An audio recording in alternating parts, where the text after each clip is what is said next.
When your own child betrays you, something inside you changes forever. The world you built around love and sacrifice starts to crumble, piece by piece. They took my independence, mocked my silence, and believed I was too weak to fight back. But what they didn't know is that a mother's heart, once broken, becomes unshakable. Mothers don't break. They rise, stronger than ever, and I was about to prove it. Before I start the story, I want to get to know you too. Write the flag colors of the country you're watching from, and I'll try to guess. Who knows, maybe we're neighbors. I always believed that raising children with love was a guarantee of being respected in old age. How wrong I was. That Tuesday morning, I woke up to the sound of a key turning in my front door lock. It was my daughter Tanya Morgan Wells walking into my house like she owned it. She came with her husband Darius Wells and his mother Lorraine Wells. All three had serious expressions that put me on high alert immediately. "Mama, we need to talk," Tanya said without even giving me a good morning. I was still drinking my morning coffee in my robe when they sat down at my kitchen table like it was a business meeting. Darius stayed on his phone. Lorraine looked me up and down with that disapproving face I knew all too well. Tanya took a deep breath before dropping the bomb.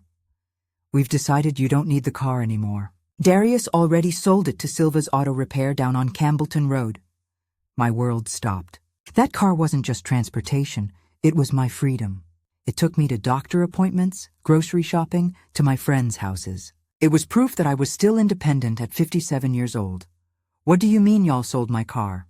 I asked, my voice trembling. Tanya sighed like I was a child throwing a tantrum. "Mama, you're getting older. Driving is dangerous at your age. Besides, we needed the money urgently for our family vacation to Hilton Head." The coldness in her voice hit me like lightning. It wasn't about my safety. It was about money to pay for a luxury trip I wasn't even invited to. Lorraine took the opportunity to stick her nose in, shaking her head with fake wisdom. "Delilah, you have to understand that now you're their responsibility. It's better for you to stay home, safer for someone your age." I felt my face burning with humiliation, but I swallowed the bitter words. What they didn't know was that this would be the last disrespect I'd tolerate in silence. The tears I'd been holding back since they walked into my kitchen started forming in my eyes, but I didn't let them fall. Not in front of them, not after what I'd just heard. Delilah Morgan wasn't a woman who crumbled easily. And even though I felt like they'd ripped a piece of my soul out, I knew I had to maintain my dignity. "And where exactly do y'all think I'm gonna go when I need to get out?" I asked with a calm I didn't feel inside. Tanya exchanged a look with Darius before answering. "That's what taxis are for, Mama, or you can have things delivered. Mr. Johnson from the corner store already knows he can deliver here to the house. Everything's taken care of. Everything's taken care of." Like my life was a problem they'd solved for me. Like my independence was something optional that could be removed and replaced at their convenience. I looked at Lorraine, who nodded with approval, like it was the wisest decision in the world. This woman who'd never worked a day in her life, who'd always depended on her husband and now on her son, was giving me lessons about what was appropriate for my age. "The car money's already been used for the hotel deposit," Darius continued, without looking up from his phone. "It was a good opportunity, Miss Delilah. The car was getting old anyway and would have given you problems. Old like me, like everything that represented an inconvenience to their plans. My car was only 5 years old, and I'd kept it immaculate. Every month I took it for service religiously, paying with my own retirement savings. And how much did Silva pay y'all for my car?" I asked, emphasizing that it was mine. Tanya looked away. "That doesn't matter, Mama. What matters is you don't have to worry about maintenance costs, gas, insurance anymore. We take care of everything. They took care of everything, including making decisions about my life without consulting me." Lorraine got up and walked to my kitchen window, looking at my garden like she was evaluating property. "Look, Delilah, at our age we have to be practical. I stopped driving when I turned 65 too. It's the sensible thing to do. The difference, Lorraine, I thought, is that nobody took your car without asking you. You decided. They imposed it on me." "Besides, Mama," Tanya said, standing up from the table, "I already talked to Dr. Parker at the health center. She agrees that people your age shouldn't be driving. It's for your own safety. So they'd been talking about me with strangers, planning my life behind my back like I was a child, incapable of making decisions. Darius's phone rang, and he answered without asking permission, talking animatedly about travel plans. Hotel reservations, flight schedules, beach activities, a conversation I was completely excluded from. Tanya started putting the car papers in her purse, like they were evidence that everything was in order. "What time are y'all leaving?" I asked in a voice calmer than I felt. "Flight leaves tomorrow morning," Tanya answered. "We'll be gone 2 weeks. Mama, take this time to rest. You'll see that without worrying about the car, you'll be more peaceful. Imprisoned in my own house, but more peaceful. Depending on strangers' kindness for every basic need, but more peaceful. Without the freedom I'd earned through years of sacrifice, but more peaceful." Lorraine came over and put her hand on my shoulder with a smile that tried to be motherly. "Delilah, honey, trust your children. They know what's best for you." "Like Lorraine knows what's best for you, too," I responded with a smile that didn't reach my eyes. "That's why y'all going on vacation together." Lorraine's smile faltered a bit, but Tanya quickly intervened. "Mama, don't start with those comments. Lorraine is family. What an easy word to use when it's convenient." Tanya gave me a kiss on the forehead, the kind of kiss you give a child after scolding her. I left the list of useful phone numbers on the refrigerator. Mr. Johnson from the store, the pharmacy that delivers, Roberto's taxi service, everything you might need. Darius said goodbye with a wave without stopping his phone conversation. Lorraine gave me a hug that smelled like expensive perfume and lies. "Take care of yourself, Delilah. When we get back, we'll see about making some changes to the house to make it safer for you." Changes to my house. What else had they been planning behind my back? I watched them walk away through the garden I'd cultivated with my own hands for 15 years. Tanya got in the driver's seat of Darius's car, taking the place that rightfully belonged to me in my own vehicle. If they hadn't stolen it from me. I closed the door and stood in my living room, surrounded by the deepest silence I'd experienced in years. The silence of someone who just realized her own children considered her a burden. The silence of someone who understood that the love she'd given without measure didn't guarantee receiving basic respect. I walked to the window and watched them drive away in Darius's car, laughing about something Lorraine had said. 3 people planning to enjoy my money while I stayed locked up like a pampered prisoner. I sat in my favorite armchair, the one I'd bought when Darius and Tanya got married, when I needed to refurnish my house after giving them almost everything to start their marriage. That's when I saw an envelope on the coffee table that I hadn't noticed before. I opened it with trembling hands and found 5 $20 bills. $50, the price of my freedom according to them. The money they considered sufficient for my needs while they spent my car's value on vacation. I took the bills and counted them one by one. For a car I'd bought with 6 months of my retirement savings, $50 for years of insurance payments I never used, $50 for the independence I'd built penny by penny after becoming a widow. The phone rang, interrupting my thoughts. It was my friend Marjorie Fields. "Delilah, how are you? I haven't seen you at church the last few Sundays." Marjorie had been my friend since our children were small. She'd been through similar situations with her daughter-in-law. "Marjorie," I said with a broken voice, "can you come over for a bit? I need to tell you something." 30 minutes later, Marjorie was sitting in my kitchen listening to everything that had happened that morning. Her face hardened with each detail I told her. When I finished, she sat in silence for a long moment before speaking. "Delilah, honey, this isn't right. This isn't normal. Selling someone's belongings without permission is theft, even if they're your children." "But Marjorie," I said, wiping away the tears that had finally started to fall. "They're my children. Tanya is my only daughter. I can't fight with her." Marjorie took my hands firmly. "Delilah, what are you? Aren't you a person with rights? Aren't you a woman who's worked her whole life to have what she has?"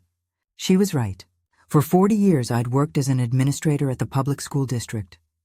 I'd saved every penny. I'd made enormous sacrifices to give Tanya everything she needed.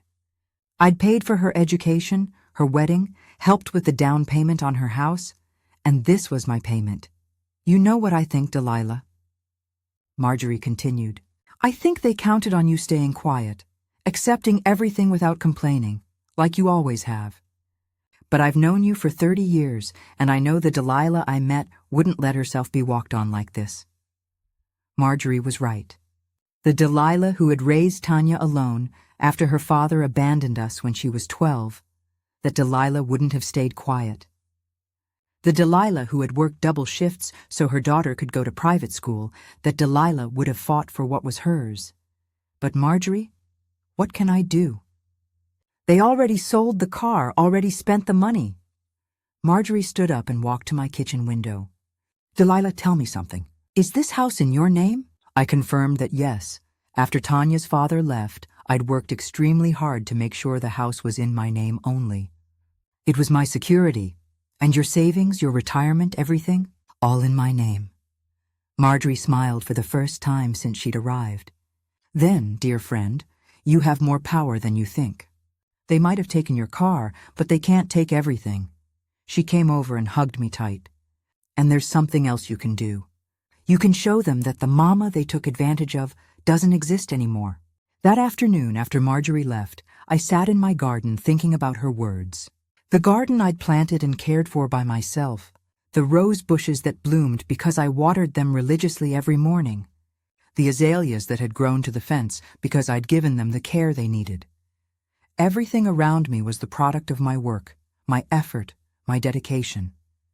This house, this garden, these furniture pieces I'd bought one by one over the years. Why was I allowing others to decide about my life like I had no value?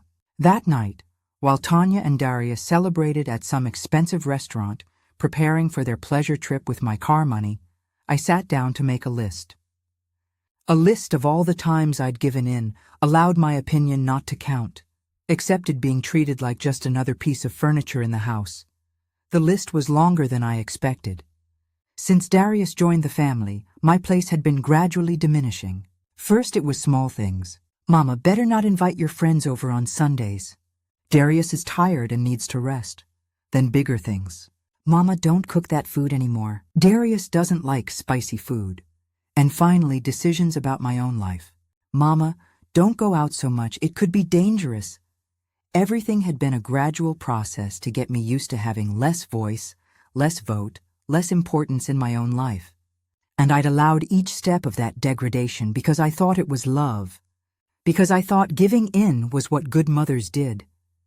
But that night, looking at my list under the living room lamplight, I understood something that filled me with strange clarity. It wasn't love they felt for me. It was convenience. I was useful when they needed someone to watch the house, when they needed money loans, when they needed favors. But the moment my comfort interfered with their plans, my well-being stopped mattering. The next day, very early, I heard the taxi that came to pick them up for the airport. I didn't go downstairs to say goodbye. From my window, I watched them load their suitcases, laughing and talking animatedly about the trip they were going to enjoy with my freedom money. Tanya looked up toward my window and waved at me, but I didn't respond. When the taxi drove away, taking all three of them, I felt something I hadn't experienced in years. It wasn't sadness, it wasn't anger, it was determination. A cold, clear determination that was born from the deepest part of my being.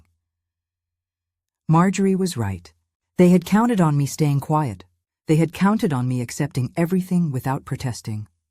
But they were wrong. The Delilah they thought they knew, the submissive and accommodating Delilah, had died that morning when they sold my car without asking me. The Delilah who woke up that day was different. She was a woman who no longer had anything to lose because they'd already taken the most important thing: respect. I dressed in my best clothes and called a taxi. I had many things to do and 15 days to do them. 15 days while they enjoyed my money, to show them that the mama they'd underestimated no longer existed. And when they returned from their pleasure trip, they were going to find a completely new Delilah. A Delilah who had regained control of her own life. While I waited for the taxi, I took the $50 they'd left on the table and put them in my purse. This would be the last money I'd accept from them, because I was going to show them that Delilah Morgan didn't need their condescending charity to live with dignity. The taxi dropped me off in downtown Atlanta, and for the first time in years I felt strange walking through streets I knew by heart. Everything looked different when you had to depend on others to get to places you used to visit with complete freedom. Every step reminded me of what I'd lost, but also filled me with a determination that grew with each block I walked. My first stop was the bank. I needed to know exactly how much money I had available and what my options were. During all these years of working and saving, I'd never thought about using my resources as a weapon, but circumstances had changed. The young woman who helped me, Ms. Jennifer Lopez, was very kind and explained my account status in detail. "Mrs. Morgan, I see you have a very healthy savings account," she said, reviewing her computer screen. "You also have a certificate of deposit that matures next month." The numbers she showed me surprised me. For years, I'd been religiously depositing part of my retirement savings, and with accumulated interest, I had more money than I remembered. "Jennifer," I asked, "if I wanted to make some important changes in my life, would this money be enough?" She smiled with understanding. "Ma'am, with this amount, you could live comfortably for many years, especially if you make smart decisions." I left the bank with copies of my statements and a sense of power I hadn't experienced in a long time. I walked to the office of attorney Raymond Cole, a lawyer I'd known years earlier when I had to handle some paperwork after my husband's death. His secretary recognized me immediately. "Mrs. Morgan, what a pleasure to see you. Mr. Cole can see you in a few minutes." When I entered his office, Raymond stood up with a genuine smile. "Delilah, how are you? How can I help you?" I told him everything that had happened, from selling the car to the comments about my age and my supposed inability to make decisions. His expression hardened as he listened to my story. "Delilah, what you're telling me is very serious," he said when I finished. "Selling another person's property without their consent is a crime, regardless of family relationship." He took some notes while talking, but before taking any legal action, he needed to know what I really wanted to do. It was a question I'd been asking myself since yesterday. What did I really want? Did I want to punish Tanya? Did I want to get my car back? Did I want them to apologize? As I reflected, I realized that what I really wanted was my dignity back. I wanted them to understand that Delilah Morgan wasn't a helpless woman they could manipulate at will. "Raymond," I said finally, "I want to protect myself. I want to make sure they can never again make decisions about my life without consulting me.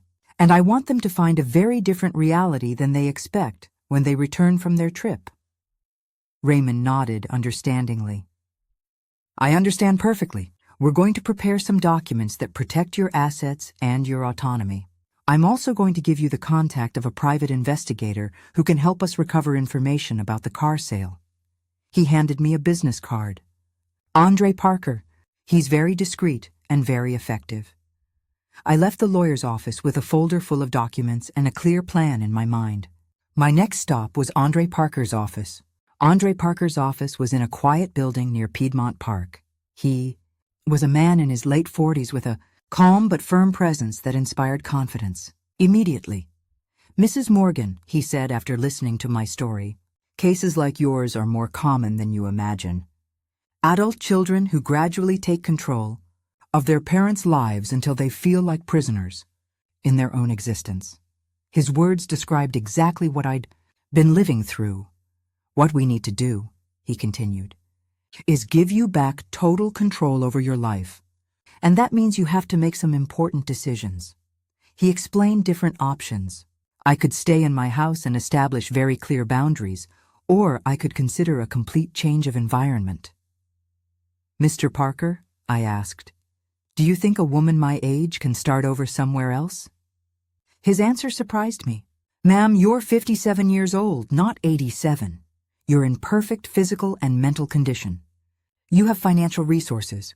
Why couldn't you start over?" That question stayed with me during the entire trip back home. Why couldn't I start over? For years, Tanya and Darius had convinced me that my age was a limitation, that I needed protection, that I should settle for less freedom for my own safety.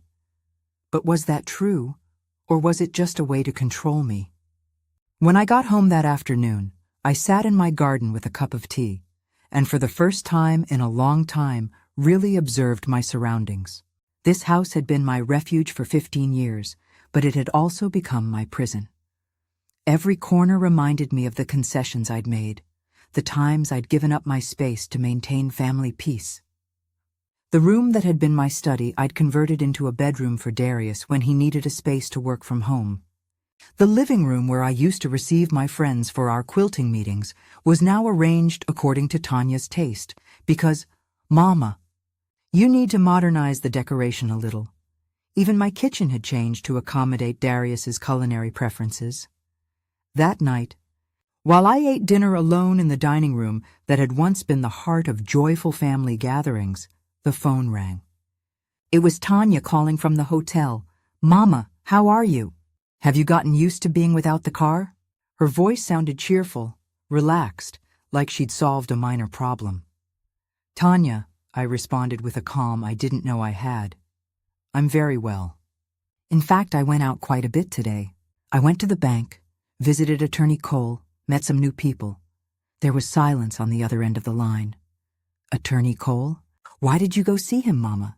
To put some affairs in order, daughter. Things I should have done a long time ago. I could feel her nervousness through the phone. Mama, don't do anything hasty. Better wait until we get back to discuss anything important. Tanya, I said, for 57 years I've been making decisions on my own. I'm not going to wait for anyone's permission to keep doing it. I hung up before she could respond. For the first time in years, I'd had the last word in a conversation with my daughter. The following days were the most productive I'd had in a long time.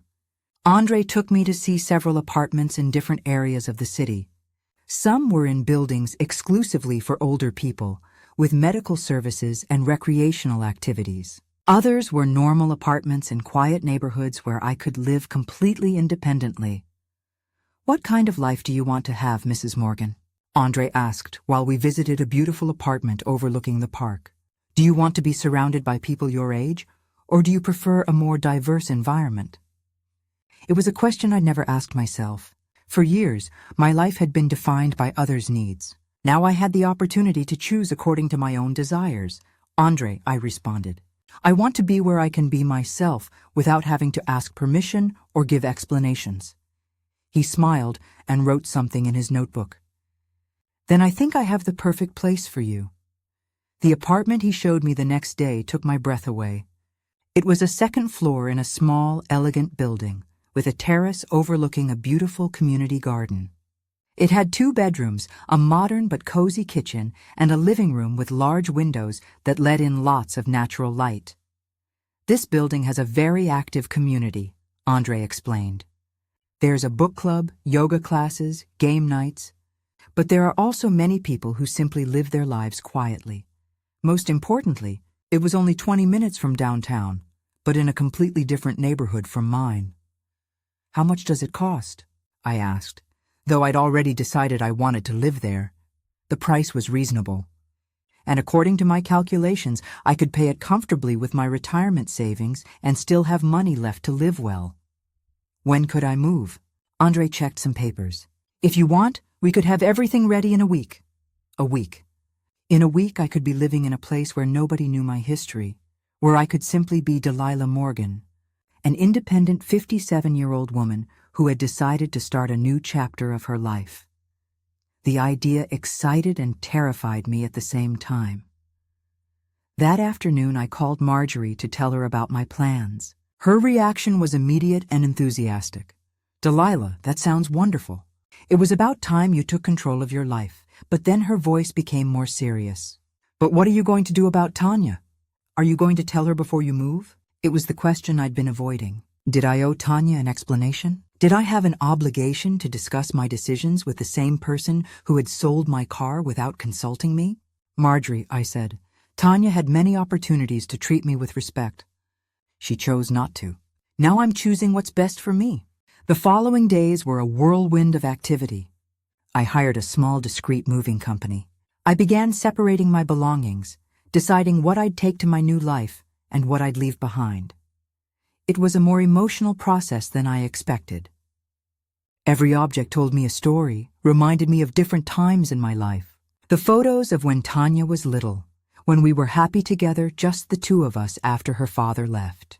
The books I'd collected during years of working at the school library before transferring to the main office. The dishes I'd bought for family dinners I thought we'd have when Tanya got married and brought grandchildren to the house. Everything had changed so gradually that I hadn't realized when exactly I stopped being the owner of my own life and became a tolerated guest in my own house. But now, packing my most precious things, I felt like I was recovering pieces of myself that I'd lost without realizing it. Attorney Cole helped me prepare all the necessary legal documents.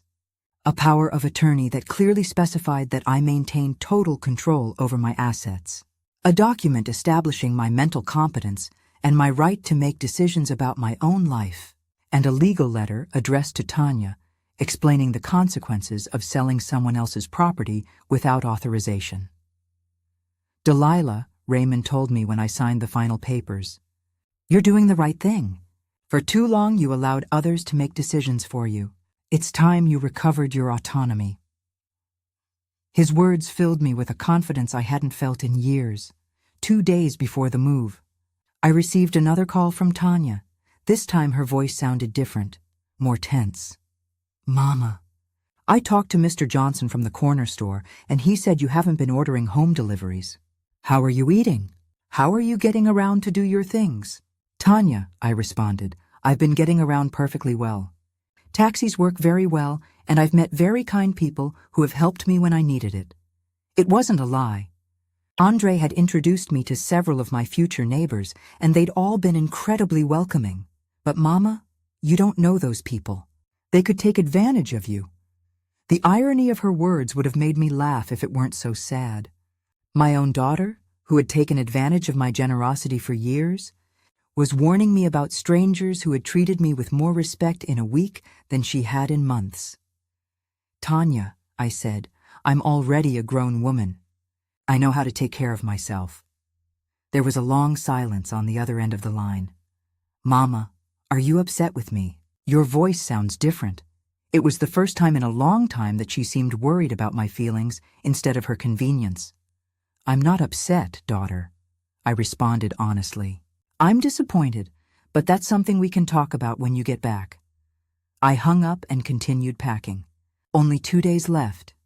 If you're still here, leave a meaningful quote below. Let's see how many hearts felt this story. The night before the move, I sat in my living room for the last time as owner of that house. Everything was exactly the same as when Tanya and Darius had left, but I was completely different. In a week, I had recovered a sense of purpose and self-determination that I didn't know I'd lost. Tomorrow I would begin a new life, a life where nobody could sell my things without permission. A life where my opinions would matter because I'd be the only person making decisions about my existence. A life where Delilah Morgan would once again be the protagonist of her own story instead of a secondary character in others' lives. I went to sleep that night with a mixture of nerves and excitement I hadn't felt since I was young. Tomorrow would be the first day of the rest of my life, and for the first time in years, that future belonged completely to me. I woke up at 5 in the morning on moving day with a mental clarity I hadn't experienced in years. It wasn't nervousness I felt, but a deep determination born from the deepest part of my being. Today was the day Delilah Morgan would completely regain control of her life. The movers arrived promptly at 7. They'd been very discreet during the entire week, and that day was no exception. In 3 hours, they'd loaded everything I'd decided to take with me. My favorite furniture, my books, my most cherished photographs, and the clothes I really liked to wear, not what Tanya considered appropriate for my age. While I supervised the process, I thought about all the things I was intentionally leaving behind. The furniture Tanya and Darius had chosen to modernize the house, the appliances they'd insisted on buying because mine were too old, the decoration that had gradually changed to accommodate their tastes instead of mine. Every object left behind represented a concession I'd made. A piece of my personality I'd sacrificed to maintain family harmony, but no more. In my new apartment, everything would be chosen by me, for me, according to my own tastes and needs. "Mrs. Morgan," the head mover said, "are you sure you don't want to take anything else? We still have space in the truck." I looked around the living room that had been my home for 15 years and shook my head. "No, Francisco. What I'm taking is everything I need to start over." Before leaving the house, I left an envelope on the dining room table, with my name written in the elegant handwriting I'd perfected during my years working at the school district office. Inside was the letter I'd written and rewritten several times until it expressed exactly what I wanted to say, without bitterness, but with absolute firmness. "Tanya and Darius," the letter began, "when you decided to sell my car without consulting me, you made a decision about my life without my consent. Today, I have made some decisions about my own life, also without consulting you. The difference is that my decisions only affect my own existence, not yours." I continued explaining that I'd moved to a place where I could live with the dignity and respect I deserved. "Don't look for my new address. When I'm ready to reestablish contact, if I ever am, I'll be the one to communicate with you. Meanwhile, this house remains as you left it. The furniture I didn't take is your farewell gift." I ended the letter with a line I'd thought about carefully. I learned that it's better to be alone with dignity than accompanied without respect.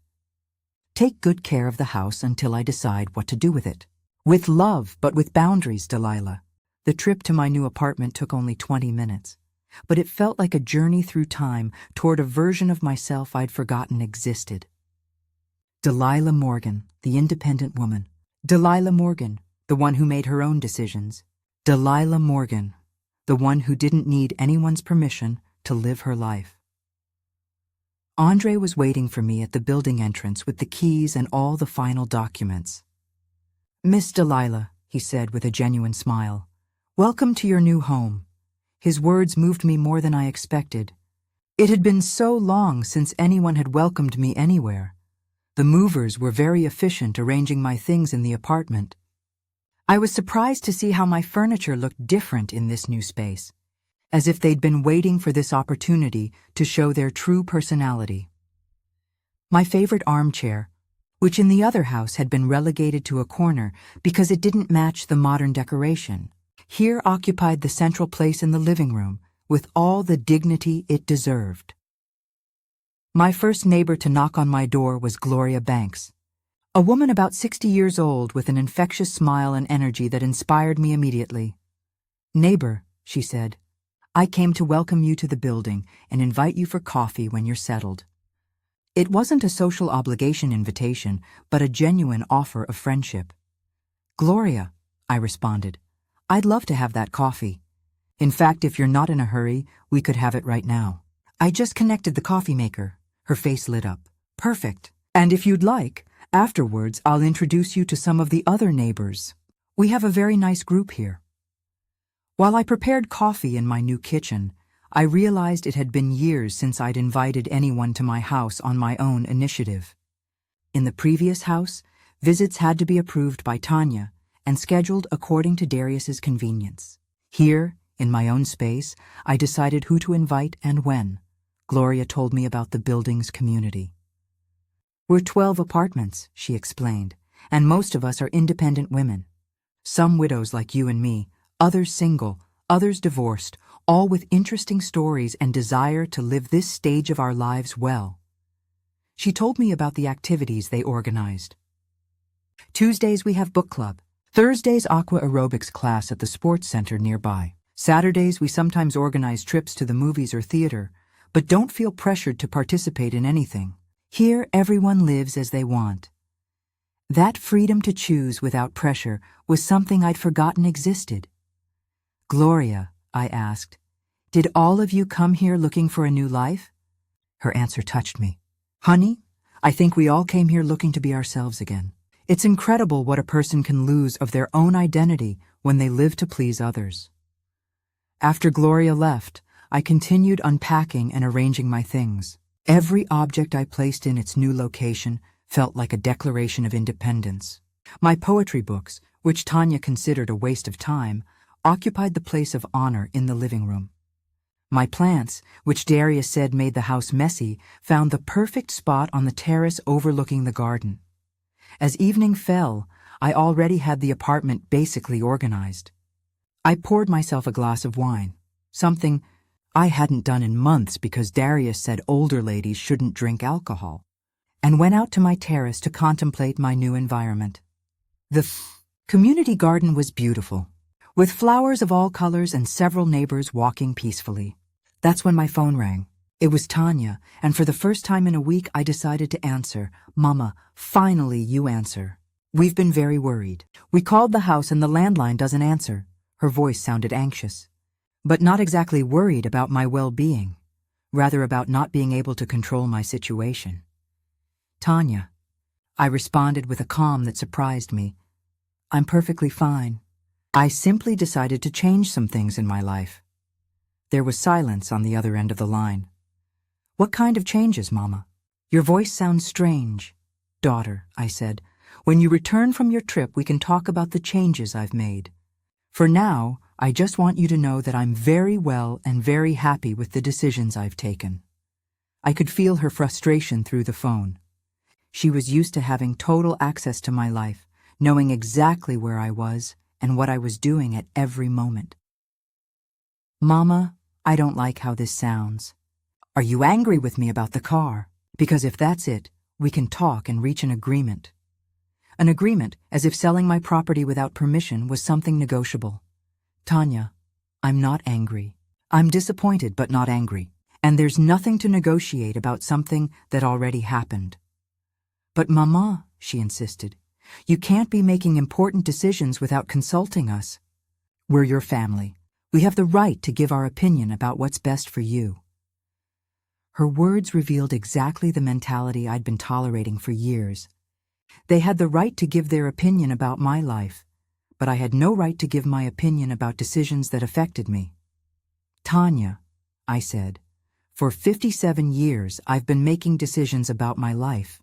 I'm not going to stop doing it now. I love you very much, but I'm no longer going to live asking permission to exist." I hung up before she could respond and put the phone on silent. This was my time, my space, my new life. That night I had dinner in my new kitchen, sitting at my table next to the window overlooking the garden. The food tasted different, better maybe because I'd prepared it according to my own tastes, without worrying about whether Darius would find it too spicy or if Tanya would consider it too heavy for my age. The next day, I woke up without the familiar weight of having to navigate household tensions. There was nobody sighing about my decisions, nobody criticizing how I dressed, nobody suggesting that my activities weren't appropriate for my age. It was just me, Delilah Morgan, a 57-year-old woman who had decided to live the rest of her life on her own terms. Gloria knocked on my door around 9 in the morning. "Delilah, would you like to come with me to the market?" "I'm walking. It's nearby, and I thought maybe you'd like to get to know the neighborhood." I accepted immediately. It had been weeks since I'd gone for a walk without a specific purpose, simply for the pleasure of being outside. The market was small but had everything I needed. The vendors were friendly, and when Gloria introduced me as her new neighbor, they received me with the genuine warmth of a community that knows how to take care of its members. Miss Delilah, the man selling vegetables, told me, "If you ever can't come by, just call and we'll send everything to your house. Don't worry about it." It was exactly the same offer Mr. Johnson had made in my previous neighborhood, but here it sounded different. It didn't sound like a concession to my supposed incapacity, but like a normal service they offered to all their customers. The difference was in the tone, in the absence of condescension, in the natural respect toward my independence. We walked back slowly, enjoying the morning sun and easy conversation. Gloria told me about her own story.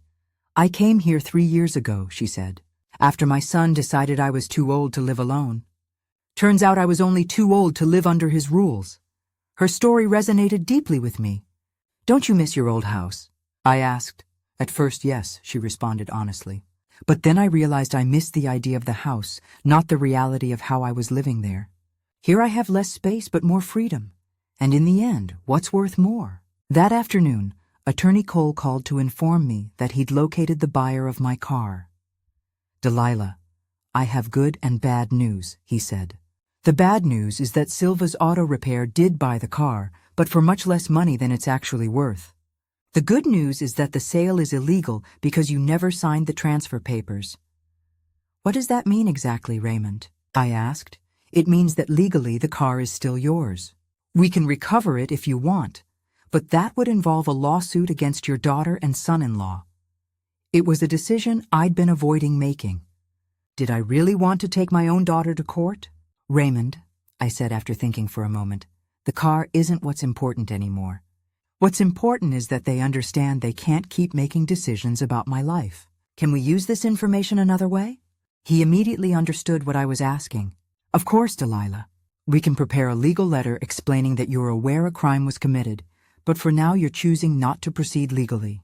That will make it very clear that you have options and that you're choosing to be generous, not because you're weak." That letter was sent to the house that same afternoon, with a copy to the hotel where Tanya and Darius were staying. I wanted them to receive that information while they were still enjoying their trip paid, for with my freedom money, I wanted them to know that Delilah Morgan wasn't the helpless woman they'd thought they could manipulate. That evening I joined the book club that met in a neighbor's apartment, Dorothy Hill. We were 6 women, all with fascinating stories and unique perspectives on life.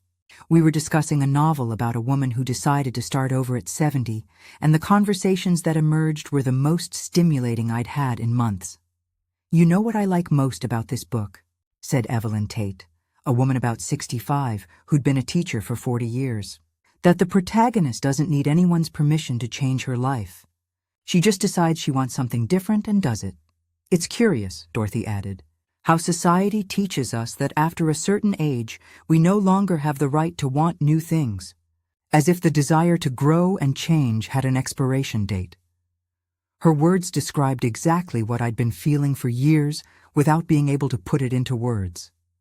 That night, before going to sleep, I sat in my new living room with a cup of tea and reflected on the most transformative week of my life. In 7 days, I'd gone from being a woman who asked permission to exist to being a woman who made brave decisions about her future. It hadn't been easy, but it had been necessary. My phone vibrated with a text message from Tanya. "Mama, we received a very concerning letter from a lawyer. Can you call us urgently? We need to talk to you." I didn't respond immediately. For the first time in years, I controlled the timing and conditions of our communications. Instead of answering, I wrote in the journal I'd started keeping since the move. "Today I learned that freedom isn't something others give you. It's something you take when you finally decide you deserve to have it. Tanya will have to learn to relate to me as an independent woman, not as an extension of her own needs." The next day, I received flowers. It wasn't my birthday or any special date. They were from Andre with a note that said, "To celebrate your courage." It was the first time in years that someone had congratulated me for making a decision for myself, instead of criticizing me for not considering others first. That morning, while I watered my plants on the terrace and watched how they looked more alive in their new environment, I understood something fundamental. I hadn't lost a family by moving. I had recovered my life, and that life included the possibility of relationships based on mutual respect, not control and manipulation. Gloria came by to invite me to walk through the nearby park. "Delilah," she said while we walked among the trees, "do you regret having made this decision?" The question made me reflect deeply. "Gloria," I finally responded, "I regret not having made it sooner." That afternoon, I finally decided to respond to Tanya's message. I wrote her, "Daughter, I'm fine and happy. When you return from your trip and are ready to talk to me with respect, we can meet. Meanwhile, enjoy what's left of your vacation." It was a message that established clear boundaries, but kept the door open for a different relationship in the future. The transformation had been silent, but complete. Delilah Morgan had recovered her life, and nobody would ever take it away from her again. Exactly 2 weeks had passed since Tanya, Darius, and Lorraine left for their trip when I received the call I'd been expecting. It was Tanya, and her voice sounded completely different from the cheerful and carefree one from the first calls from the beach. Now there was panic, confusion, and for the first time in a long time, genuine respect toward me. "Mama," she began with a trembling voice, "we just got to the house. Where are you? Where are your things? The house is almost empty." I could hear Darius talking anxiously in the background, and Lorraine's shrill voice asking questions nobody could answer. I sat comfortably in my new armchair with a cup of tea in my hand and the beautiful view of my community garden through the window. "Tanya," I responded with a calm that surprised even me. "I'm exactly where I need to be, in a place where I'm respected and valued." "But Mama, where is that place? We need to talk. There's a letter from the lawyer we don't understand. The house is practically empty. Your neighbors say you moved, but they don't know where." Her voice was breaking between desperation and something I hadn't heard in years, real fear of having lost me forever. "Tanya," I said, "you and Darius made decisions about my life without consulting me. Now I've made decisions about my own life without consulting you. The difference is that my decisions only affect me." The silence on the other end of the line was long and heavy. "Mama, please tell us where you are. We can fix things. It was a misunderstanding about the car. We didn't mean to disrespect you." A misunderstanding. That's what they called the theft of my property and my freedom. "Tanya," I responded, "it wasn't a misunderstanding. It was a conscious decision to treat me like I was incapable of managing my own life." Okay, she said with a more urgent voice. "We recognize we made a mistake, but you can't just disappear like this. We're your family. We love you." They loved me. After years of treating me like an uncomfortable piece of furniture, now they discovered they loved me. "Tanya," I said, "love isn't shown with words after the damage is done. It's shown with respect every day." I could hear Darius taking the phone. "Miss Delilah," he said in a voice that tried to sound authoritative but betrayed his nervousness, "you can't do this. You can't just leave like that. We took care of you. We worried about you. We worried about you." In past tense, as if their concern had been genuine and not a form of control. "Darius," I responded, "you worried about controlling me, not taking care of me. There's a big difference between those two things." I explained that taking care meant respecting my decisions, consulting me about changes that affected me, valuing my experience and autonomy. Controlling meant deciding for me, selling my things without permission, and treating me like I was a child incapable of thinking. "But Miss Delilah, we never wanted to control you. We just wanted to protect you." Protect. That word they'd used so many times to justify every limitation they'd imposed on me. "Darius," I said, "protecting someone means giving them tools to defend themselves. What you were doing was taking tools away so I'd depend on you." Lorraine took the phone then, and her voice had that false maternal authority I knew so well. "Delilah, honey, I understand you're upset, but this is too much. A woman your age can't be living alone who knows where. It's dangerous and irresponsible." Irresponsible. At 57 years old, Lorraine was calling me irresponsible for taking control of my own life. "Lorraine," I responded, "a woman my age has the right to live wherever she wants and however she wants, as long as she doesn't hurt anyone. What's irresponsible is assuming that age cancels the capacity for self-determination." Her silence told me she'd never considered that perspective. Tanya took the phone back, and this time her voice sounded different, smaller, more vulnerable. "Mama, please, At least tell us you're okay. Tell us you're safe. We've been calling hospitals thinking that maybe—" Her voice broke completely, and for the first time I felt a stab of something like compassion. "Tanya," I said in a softer tone, "I'm perfectly fine. I'm safe, I'm happy, and I'm exactly where I want to be. You don't have to worry about my physical well-being. You just have to decide if you want a relationship with me based on mutual respect, or if you prefer to have no relationship at all."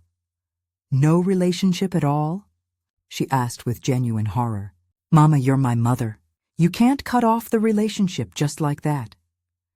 It was interesting how now that I had control, she suddenly valued our relationship.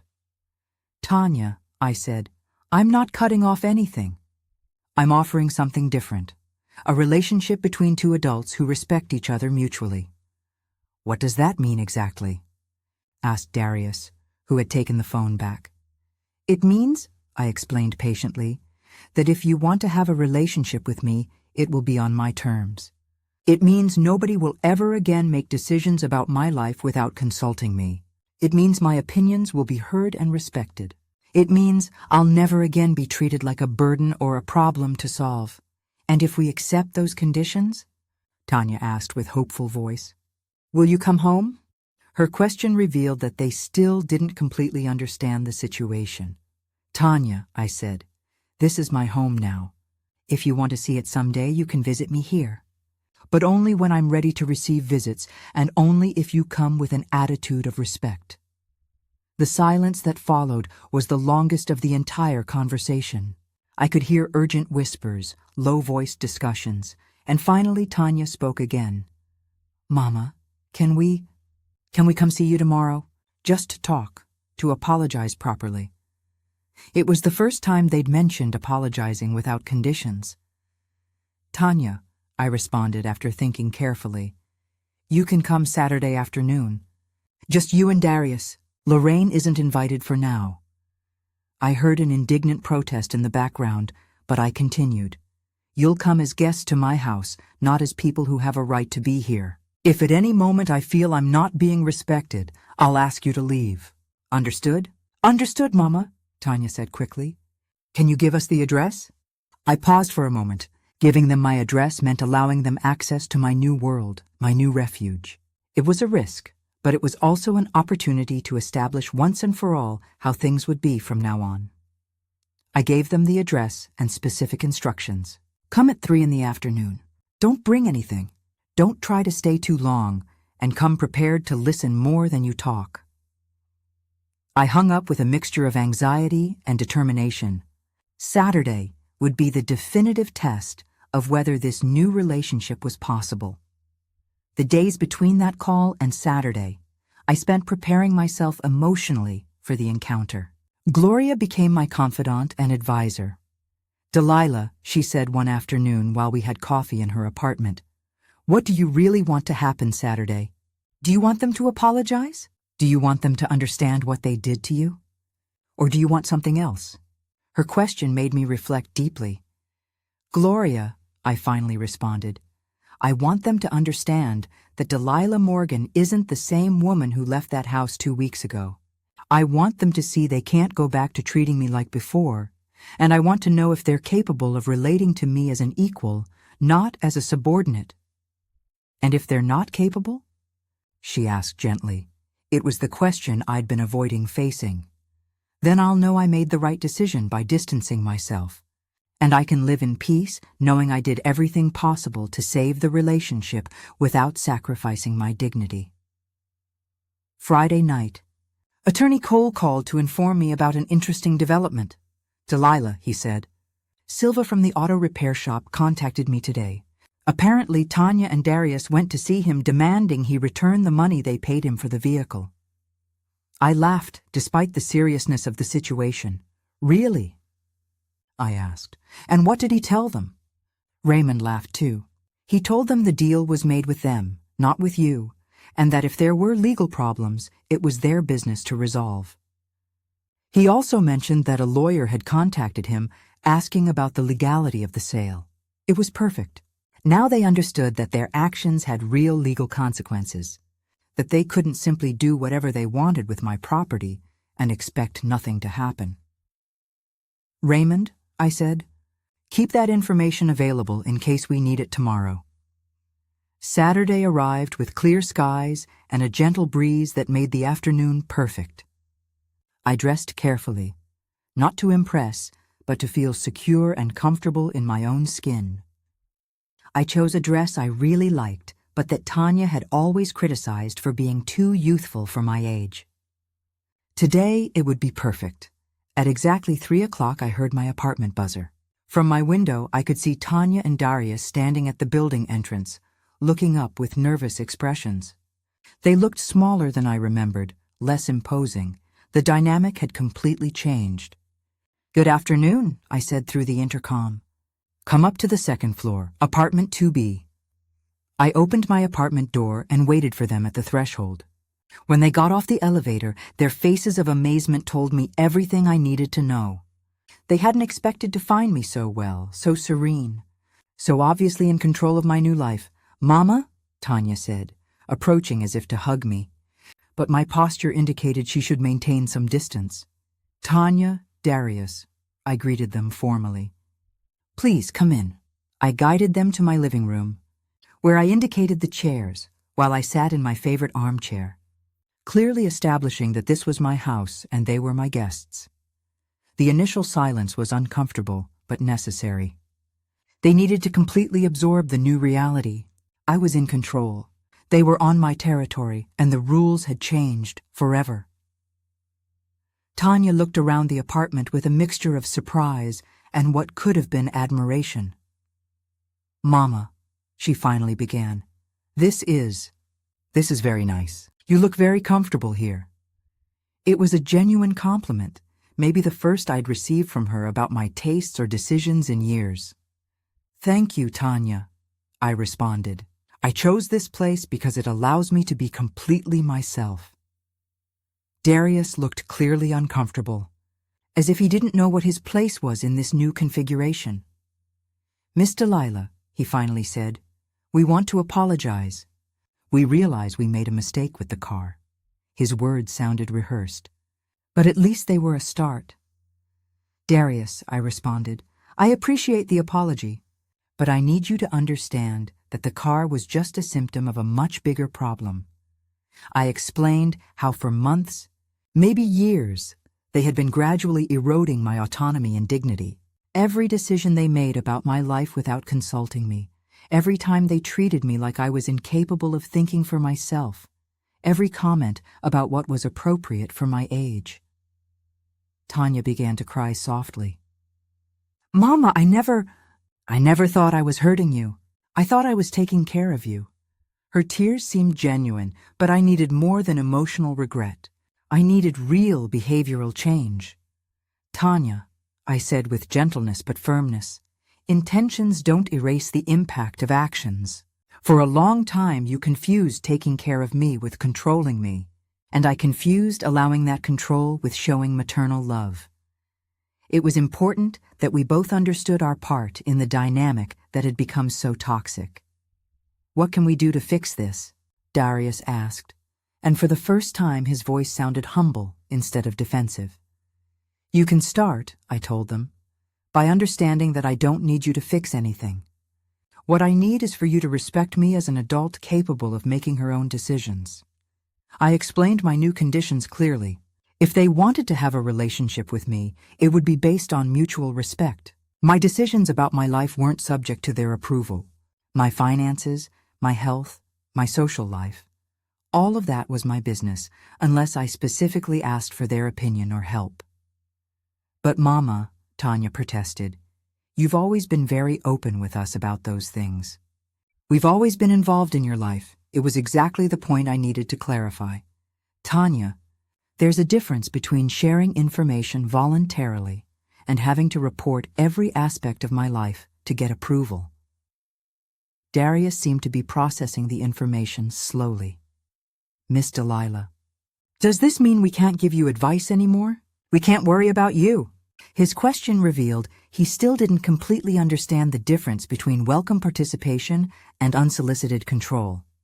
Darius, I explained patiently. You can give me advice when I ask for it. You can express specific and legitimate concerns when you have valid reasons, but you can't make unilateral decisions about my life and then justify them by saying it was for my own good. The conversation continued for almost 2 hours. There were tense moments, emotional moments, and moments of true understanding.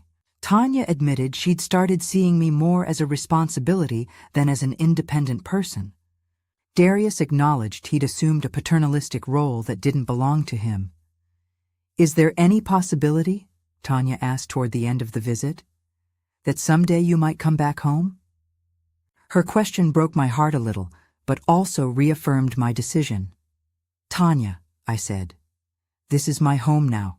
But you can be welcome here if you show that you've truly understood what I'm telling you. How do we show that? Darius asked. By respecting my boundaries right now, I told them. Don't insist on visiting me more frequently than I invite. Don't pressure me to make decisions I don't want to make. Don't assume you know what's best for me. When they left that afternoon, there weren't dramatic hugs or exaggerated promises of immediate change. There was, instead, a clear understanding that things were different now, and that any future relationship would depend on their ability to adapt to this new reality. That night, while I had dinner on my terrace watching the sunset over the community garden, I reflected on the day. It hadn't been the reunion I'd imagined years ago when I fantasized about my children asking forgiveness for having hurt me. It had been better. It had been real, honest, and had established the foundation for a possible relationship based on mutual respect instead of custom and family obligation. My phone vibrated with a message from Tanya. Mama, thank you for giving us the opportunity to talk today. We're going to reflect a lot on everything you told us. We love you. It was a beginning. It wasn't a guarantee that things would change, but it was recognition that there were problems that needed to be addressed. Delilah Morgan had recovered not only her independence, but also her dignity. And for the first time in years, any relationship she had from now on would be by mutual choice, not obligation or manipulation. 6 months had passed since that Saturday afternoon when Tanya and Darius visited my new apartment for the first time.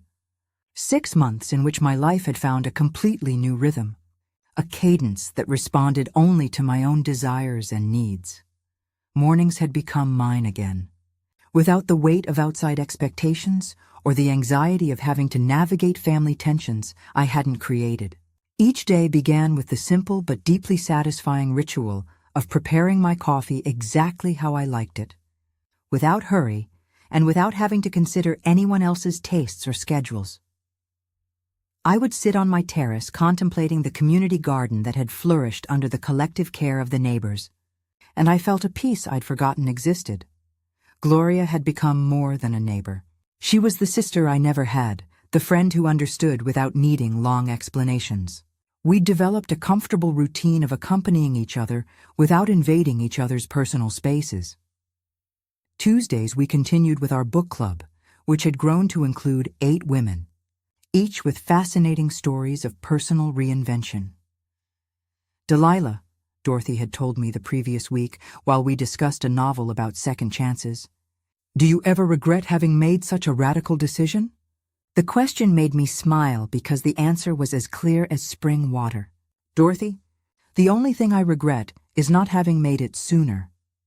My relationship with Tanya had evolved towards something neither of us had experienced before: communication between adults who respected each other mutually.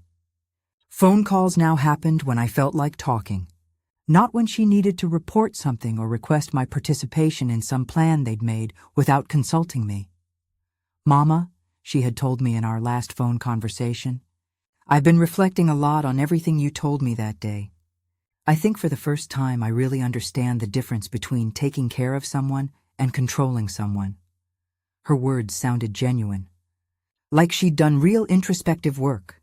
Tanya, I had responded, the fact that you could see that difference is already a huge step. Not many people are capable of recognizing when they've confused love with control. It was true. For years, we'd both confused my compliance with maternal love and her control with filial care.